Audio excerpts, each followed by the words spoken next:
Salut les foodies. En cette fin d'été, le festival Frames approche à grands pas.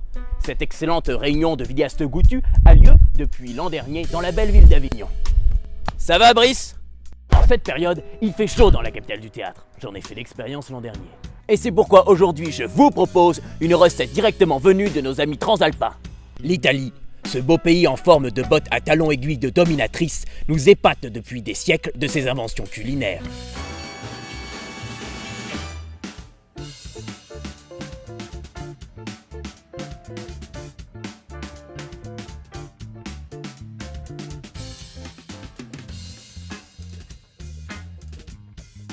Un conseil de foodies, utilisez une courgette assez jeune pour que sa peau soit fine.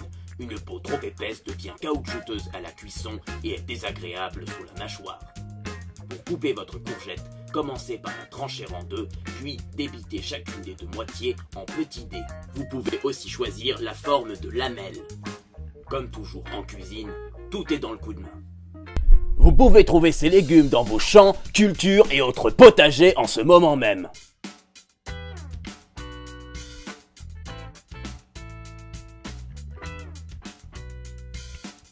Vous savez l'importance que la French Food accorde aux produits du terroir. Et que pourrait-il y avoir de plus local que ce bel oignon? Mais attention à ne pas avoir les yeux plus gros que le ventre, les foodies. Pour cette recette, une petite courgette bien tendre vaudra toujours mieux qu'une grosse filandreuse. Pour le parmesan, ne tolérez que cette forme que vous râperez à votre convenance. Proscrivez les poudres industrielles aussi nocives que leurs comparses cocaïnés.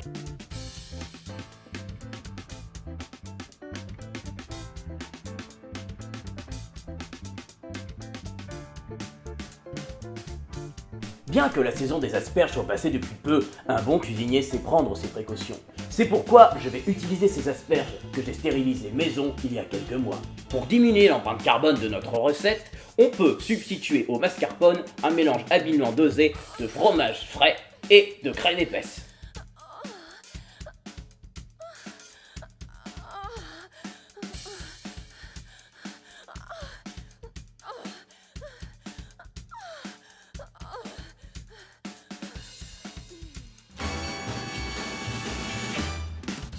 Vous préchauffez votre four à 180 degrés. Vous vous saisissez d'une grande casserole que vous posez sur le feu.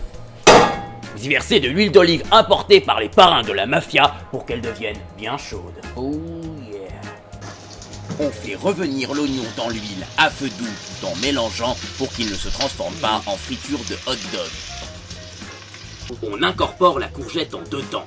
D'abord quelques poignées à mélanger avec les oignons pour éviter que ceux-ci ne caramélisent au fond de la casserole, puis on ajoute le reste du succulent légume. On place les têtes d'ail dans cet étrange appareil afin de les broyer de la manière la plus convenable. Enfin, on rajoute les épinards et l'on remue jusqu'à ce qu'ils deviennent tendres mais toujours croquants. On retire la casserole du feu et on coupe nos asperges en petits morceaux que l'on ajoute immédiatement dans le mélange. On réduit notre persil en petits lambeaux avec un hachoir traditionnel, un couteau ou cet étrange appareil des années 60 avant de le rajouter à la préparation encore chaude pour qu'il y infuse tout son goût. On sale, on poivre et on mélange délicatement. Oh yeah! Maintenant, laissons ce divin mélange reposer, histoire qu'il refroidisse. Dans un cul-de-poule, on casse les 4 œufs que l'on bat légèrement avant d'y incorporer la faisselle et le mélange crème-fromage frais. On rajoute l'emmental râpé afin de se retrouver devant un formidable concentré de sécrétion animale. On mélange le tout au fouet pour homogénéiser au maximum. La consistance doit être pâteuse. On beurre un moule de 22 cm de diamètre avec des rebords hauts et surtout un fond amovible. Il est plus facile de passer par l'arrière au moment du démoulage. On prend un beau morceau de beurre pour beurrer notre moule.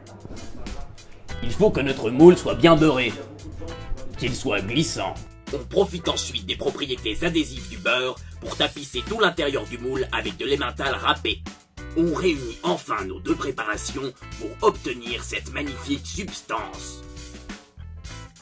On la verse dans le moule en harmonisant le niveau, puis on saupoudre une dernière fois d'emmental râpé. On laisse cuire au four pendant 30 minutes avant de vérifier l'état de la cuisson. Au besoin, vous pouvez laisser 10 minutes supplémentaires en réduisant la température. La surface doit bien dorer pour un gâteau encore mou. S'il est noir et dur, je vous déconseille de le mettre dans votre bouche. Après 3 heures au réfrigérateur, il est temps de sortir la bête.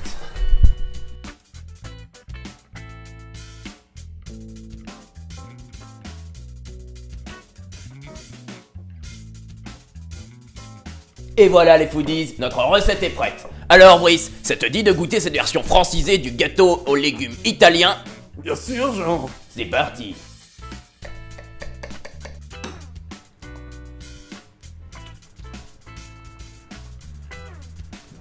Alors Brice, c'est pas magnifique?